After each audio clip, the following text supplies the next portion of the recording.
مومن کے لیے تو ٹاپ پرائرٹی کون ہے؟ اللہ۔ اللہ کی وجہ سے سب سے محبت کرتے ہیں ہم،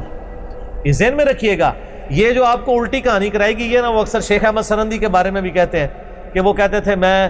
تو اللہ کو مانتا ہی اس لیے ہوں کہ رسول اللہ کا رب ہے۔ نہ، گمراہی پہ مبنی ہے تیری یہ بات۔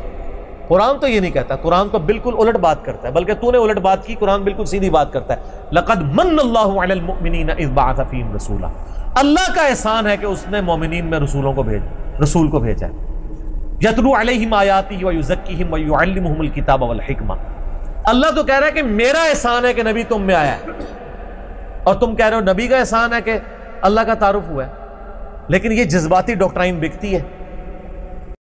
بسم اللہ الرحمن الرحیم۔ السلام علیکم دوستو، رسول اکرم صلی اللہ علیہ وآلہ وسلم کے زمانے میں صحابہ کرام کیسے ایمان لاتے تھے؟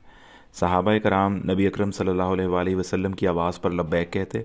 نبی اکرم صلی اللہ علیہ وآلہ وسلم کے پاس حاضر ہوتے، سب سے پہلے اس صادق اور امین شخصیت کو مانتے،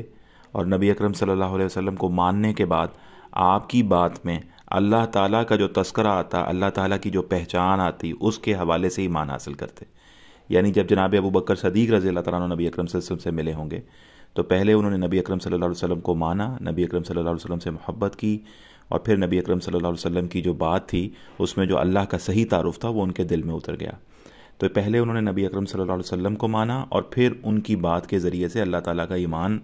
حضرت ابو بکر صدیق رضی اللہ تعالیٰ عنہ کو نصیب ہوا۔ اور یہی حال نہ صرف سارے صحابہ کا ہے، سارے تابعین کا ہے، بلکہ تمام مسلمانوں کا بھی ہے۔ اگر یہی بات شیخ احمد سرہندی رحمۃ اللہ علیہ نے بتائی ہے کہ میں نبی اکرم صلی اللہ علیہ وسلم کے حوالے سے اللہ کو مانتا ہوں، تو بجائے اس میں تطبیق کرنے کے انجینئر محمد علی مرزا صاحب نے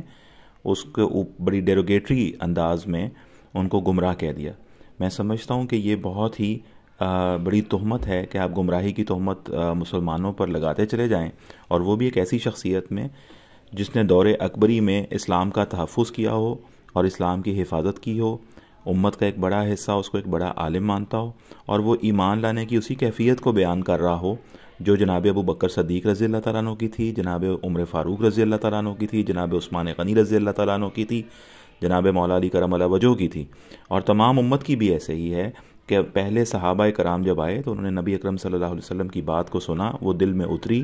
بات پر لبیک کہا، اور اس کے بعد نبی اکرم صلی اللہ علیہ وسلم نے اللہ کی پہچان کروائی، اور پھر اللہ تعالیٰ سے وہ لوگ متعلق ہو گئے۔ اس میں کوئی شک نہیں کہ نبی اکرم صلی اللہ علیہ وسلم کی دعوت پر ایمان لانے کے بعد، لبیک کہنے کے بعد، اللہ تعالیٰ کی جو پہچان ان لوگوں کو نصیب ہوئی، اس میں